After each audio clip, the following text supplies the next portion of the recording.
Ang kwentong ito ay tungkol sa isang assignment. May isang lalaki na laging galit at naiirita sa lahat ng oras. Para sa kanya, pasanin niya ang lahat ng gastos sa bahay at ang responsibilidad ng buong pamilya ay nasa kanya. Sabi pa niya, ang mga kamag-anak at kaibigan niya ay laging bumibisita sa kanyang bahay. Madalas siyang nabubugnot at lagi niyang pinapagalitan ang kanyang anak kahit minsan ay wala naman itong ginagawang kasalanan.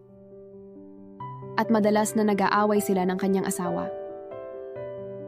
Isang araw ay lumapit sa kanya ang kanyang anak at sinabing, "Tay, tulungan mo po ako sa aking assignment." Pinagalitan ng lalaki ang kanyang anak at pinaalis niya ito. Nang kumalma ang tatay ay pumunta siya sa silid ng kanyang anak at nakita niyang natutulog na ito. Hawak pa rin ng bata ang kanyang assignment.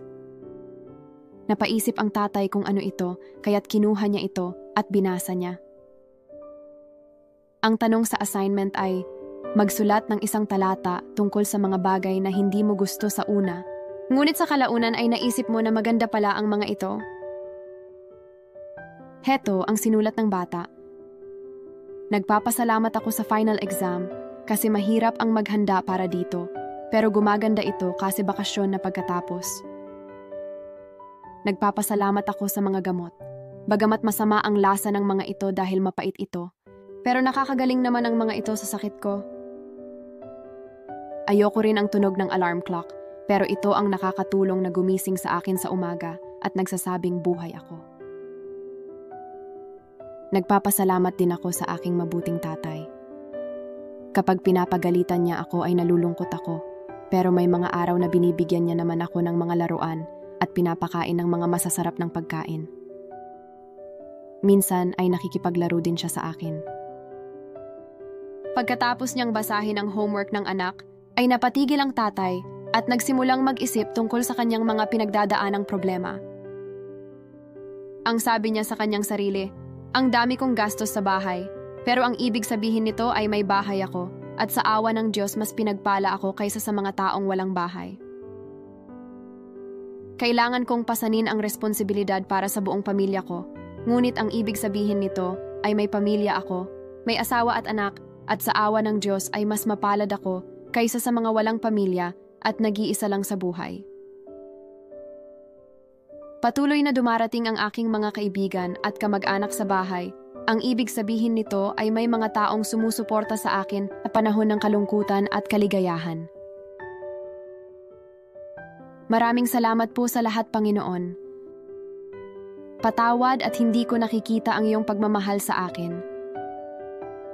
Pagkatapos maisip ng tatay ang biyaya at kabutihan ng Panginoon sa kanyang buhay, gumaan ang kanyang pakiramdam.